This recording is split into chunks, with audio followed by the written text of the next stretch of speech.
live. We're ready to rock and roll. We're going to be talking about chat today. Chat of all things. I mean, there's things that I like and there's things that I don't like.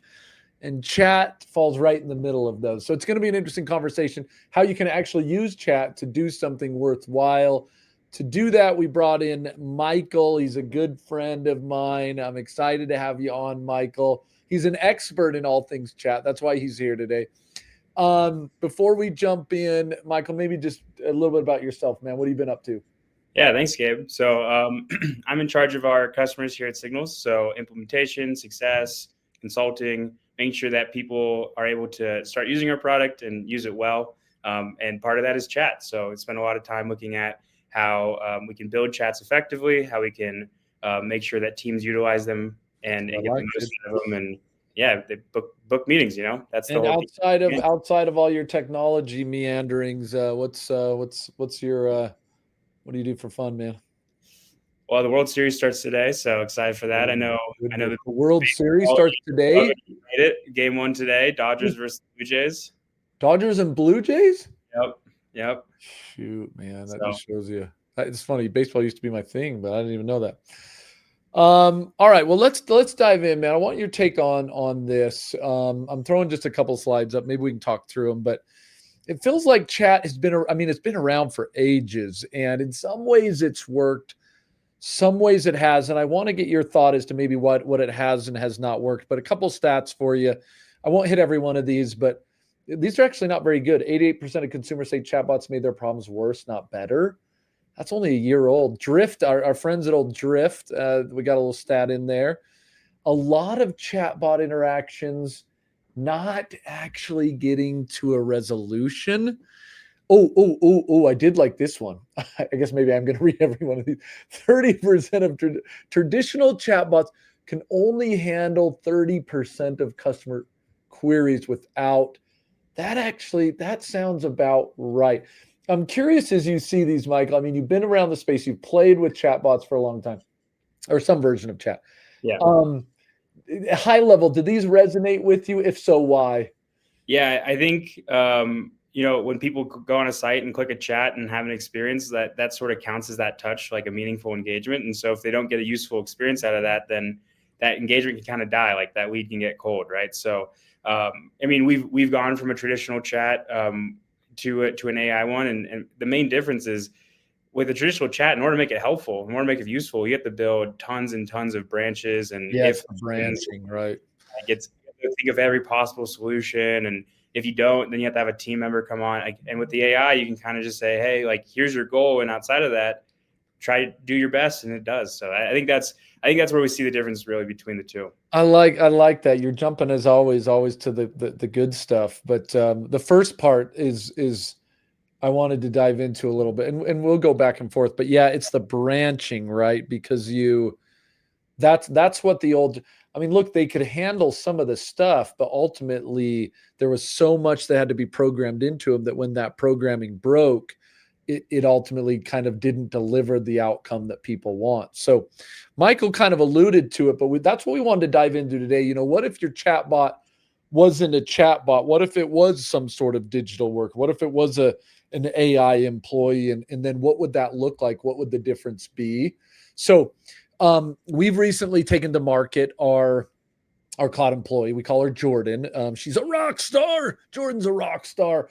She's our web chat SDR, and we're going to be kind of demonstrating today some of the things that she can handle. But I did want to just back up and make sure you get some of those points, because there has been kind of an evolution of chat over the last few years, and Michael alluded to it, these kind of button bots. And you've seen these. In fact, I thought maybe and I don't want to call out different companies, but I thought I saw one here maybe. So these kind of button things, right? So it's like it's more bot formation here, right? I want to schedule. I'm going to click a button. That's why I've always called them button bots. But welcome to outreach. It schedules. It's pre-programmed here, right, Michael? These are all going to be pre-programmed. I press a button and then it automatically does that branching you were talking about, right? As soon as one thing changes, you have to change everything. Yeah, that's right.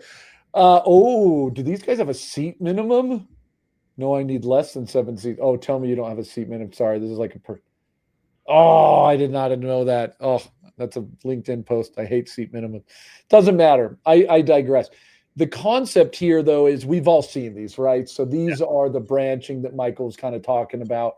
If this, then that.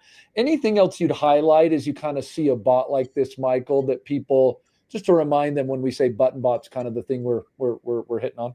Yeah, I think the key things are really like if you want to change something, that one change leads to 15 other changes, and making sure everything still makes sense. I'm sure, as you know, Gabe, if you loop somebody in, you finally get someone that wants to talk to a human, and the human's not there, then all of a sudden that lead dries up, and the sort of chats just kind of stops. It just stop. It just look on this one. You can't even. Yeah, you can't even keep going. They just nuked me right here. That's bonkers.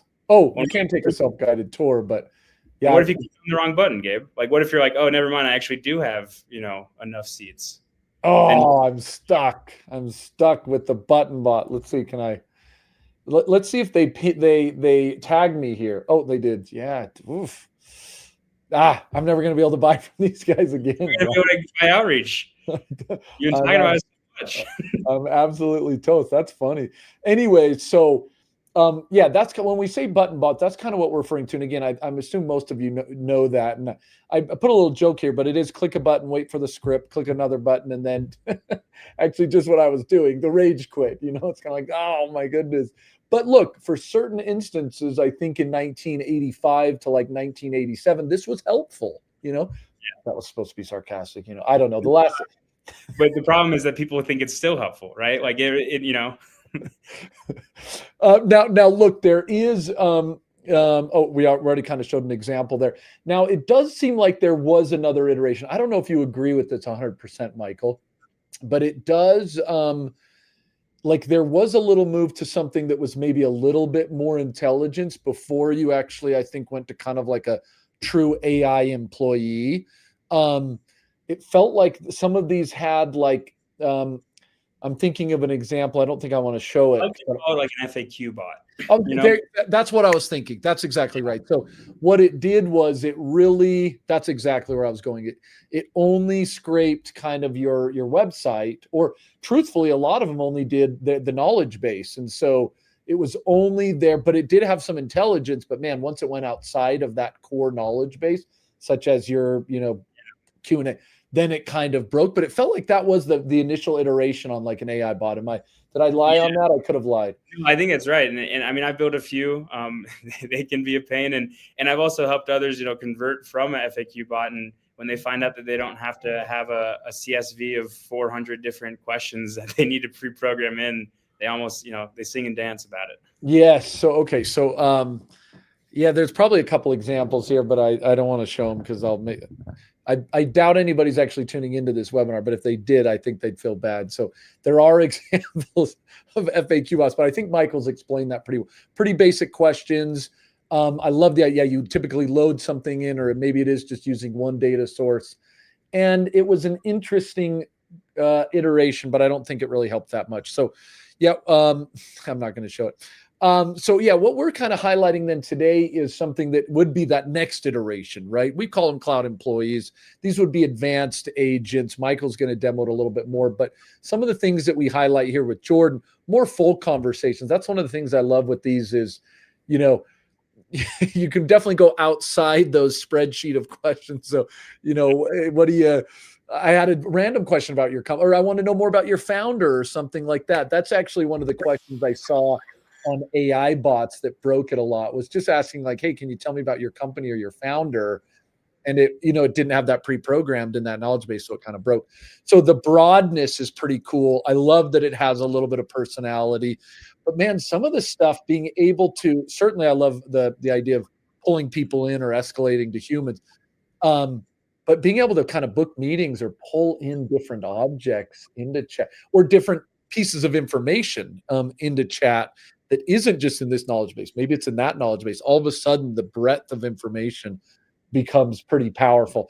Michael, at a high level, and we're going to dive into this in a second, but how would you kind of then say, what are some of those cool things that separate some of these bots versus this cloud employee?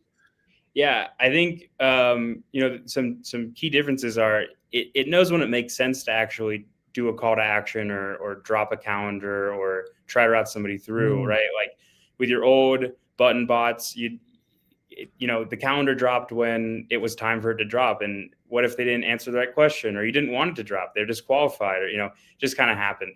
The other one is kind of like you said, like actually the number one testing question I'd say I get is when we give somebody a new AI to play with, they're like, okay, who's the CEO? Who's the CMO? They start quizzing it because it's something they know.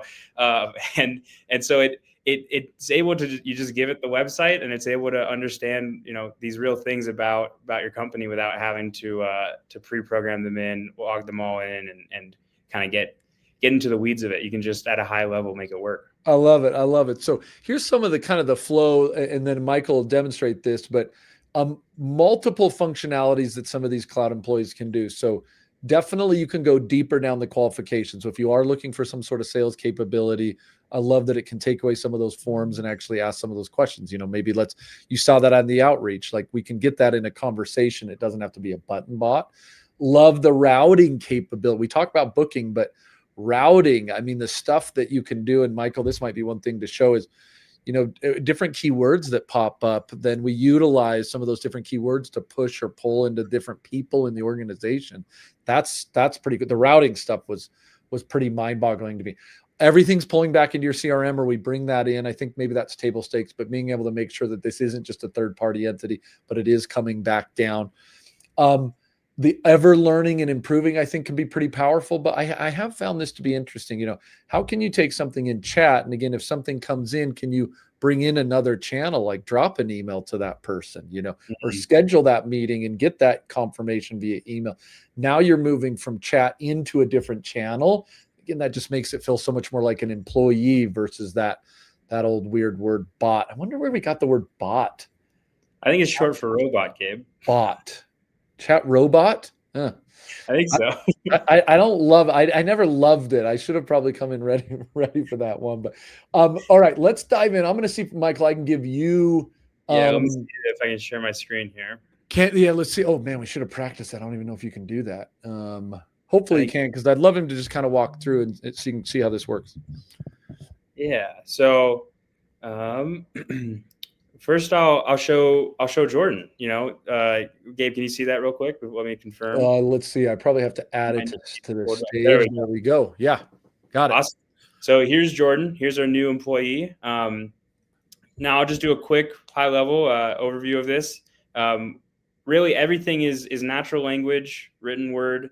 There's no different routing. There's no long chains of if thens. It's just we give her an identity. We say you're Jordan, our employee chat made by Signals.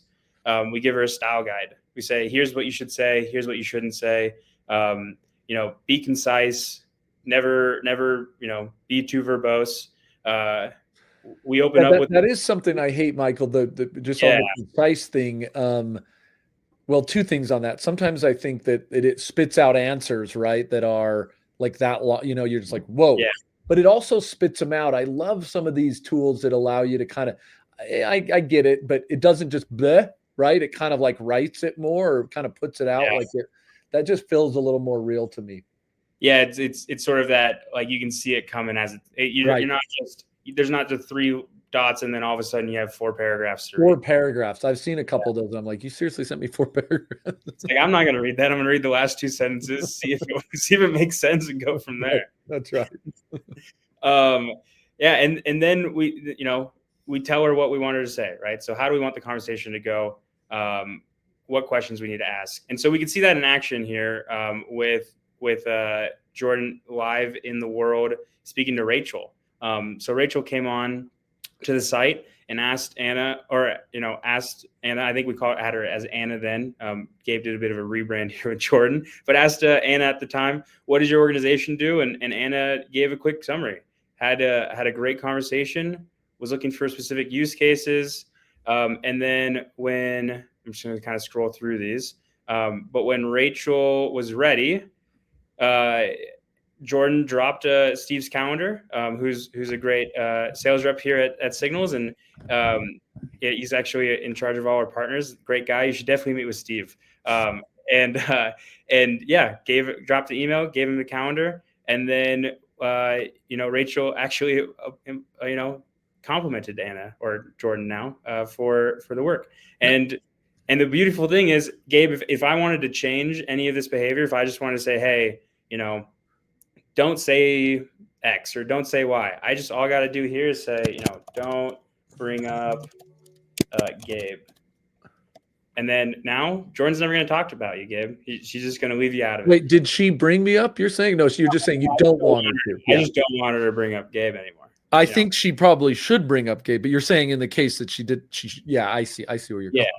That's all I got to do to correct behavior, right? I don't have to go through, change a bunch of strings, change a bunch of lines. It just shows up there. And then next time Jordan's having a conversation, I mean, it's cool. No, look, this is such a great example. And here's the challenge: if anyone is watching this webinar, they should go talk to Jordan, see if she'll talk about Gabe. Well, that's it. That could be fun. Because right now, like, she won't ever talk about Gabe again. Correct. Yeah. We need to make sure we take that off, man, because I want people. No, can you undo her training on that? I'll undo it. Yeah. All we got to do. Okay, a couple things on that. One is, dude, delete that. Hey, you're not done yet, man. You're not done. Show that for another second. So yeah, look, a couple things. One is the conversation that you were flashing, right? I mean, that is pretty. If you read through that, it's pretty natural language there, right? Now, we still are saying that this is a cloud employee. So and you don't advocate ever, Michael, to try to quote unquote trick people, but we're trying to make it as real as possible within the realm of, in the past, again, button bot versus, so programmatic language to something that feels a little more real, but you still identify it as an agent or a cloud employee, something that's digital, right? Exactly. Yeah. But the language itself feels pretty good. And when it actually, I don't know if you can you flip to Jordan on the homepage of Signals and flash it from that view? Pulling it up right now. See if you can get the calendar up on this view to kind of see how that comes back and forth. That's pretty, I think that dialogue and that dynamic is also pretty neat to see. That ability, I think it's pretty just cool to actually bring it in and see the calendar real time of how someone might actually schedule that. And so it looks like you could put it in faster. In this case, it's, why don't you get me something on the email? But that's back to the qualification questions. And then looks like she'll spit out that calendar as such. Yeah, see, that's cool. That's a cool design there. And you kind of move through. Although I don't like Steve's picture there. He's not very handsome, but whatever, we'll go with it. Okay, cool. So what else would you highlight? One of the things people talk about is the recognition of being able to see somebody, and you kind of showed that a little bit in the back end, like it knew to whoever that person that Jordan was talking to, Rachel. Yeah, so talk about that intent or understanding kind of how that works then with the chat. Yeah, so we were able to see that Rachel was part of OneStream software. So if Jordan wants to bring that up, if you want Jordan to mention it, she can. If Rachel came from an email, and we have some UTMs on there, we can even greet Rachel by name. Or if she came in before, we can greet Rachel by name and say, ask how she's doing. After the conversation, though, we also pull information out, right? So we got the email from the conversation. We did an enrichment on Rachel, see who she is, what she's doing. We found her LinkedIn here. And then we also see some information about who OneStream software is to us, right? It looks like we haven't had a ton of engagement here. We don't have an opportunity, but they booked with Steve. So Steve's the owner now, and we get some information about OneStream software. So if Steve comes on, questions about, what OneStream software does, what we want to do, you can just find that there. And we have this coaching section here, and we can also then go through and see everything that Rachel has done before. So looks like she came. So you're really getting some more and different information on there. Can you go back to I appreciate you kind of highlighting that. Go back to the homepage again and see if you can break out of the basics. Like ask Jordan, what do cloud employees do on the weekend? Sure. Let me refresh right now. So one thing I did want to highlight, just from before, if if I do get stuck, we have a nice little retry button or redo button. You can always just restart the conversation, start over again. Never gets. Oh, because yeah, I was getting stuck on that button bot. I couldn't figure out how to have another conversation. Like I accidentally said I was below 7 seats, but I wanted it to be Yeah, bigger. And I was like, I probably have to go in like incognito mode or something, yeah, right? it's so much work, right? Yeah, mother mia. Yeah. What do you let's see what she says. What do you do on the weekend? I was just trying to think of a dumb question to see if I could maybe stop. Maybe you should have asked her a math problem or something, but I was trying to think of something that ultimately, maybe would be outside of that Yeah, realm of knowledge base. Oh, am I stumping her here? looks like she's really trying to. It might be working against her natural inclination. You know, trying to figure out what to do. Well, you never. I mean, demos are the best. You never know when you're going to stump them. Um, let's see what she can come up with. But typically, the idea is that the broadness there, yeah, you can kind of bounce around and should be just fine. Correct? Yeah, yeah. In the pre-recorded demo we scrapped or something. I don't know. Not sure. She, she said that she likes to spend time with signals on the weekend. So, just so happens that this one stumped her a bit. Hey, look, sometimes these live demos, you just got to take what comes. Seems like Yeah. I was watching something. Was it OpenAI or Facebook or something? We can ask for a math problem here. 1 + 1 equals. Oh. Yeah, this is. You'd be surprised how much time I spend asking cloud employees stupid questions. Math Yeah. is fun, but I'm here to help us. Yeah, but that good idea. Again, the broadness here, you can really go, and again, you can have a little bit of fun with it, but she should bring it back ultimately to the purpose that she's been defined to do, which is answer questions and schedule meetings. So cool. Michael, appreciate what else? Is there anything else I didn't ask? Oh, there you go. If I had weekends, I'd probably binge data and dream up new workflows. See, got a little personality in there, Jordan. I like it. There you go. Cool, man. Yeah. What, anything else you'd mention or I didn't ask about that kind of would help separate some of the deep advantages a cloud employee would have over these button bots? Yeah, I think training's easy. As soon as you tell it some new information or tell it to do something, it remembers and it works off of it. And training's as simple as giving it a website or giving it a PDF, and it can work from there.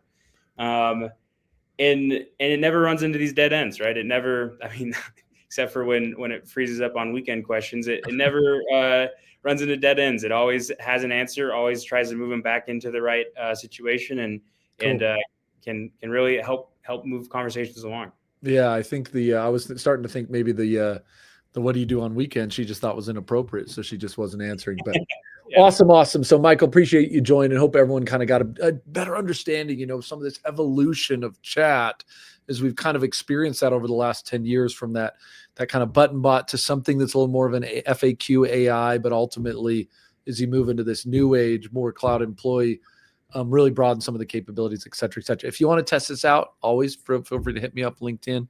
You can dive into this. I've got a link here in LinkedIn, but hope you guys have a fantastic day. And again, Michael, thanks for joining. See you later, everybody.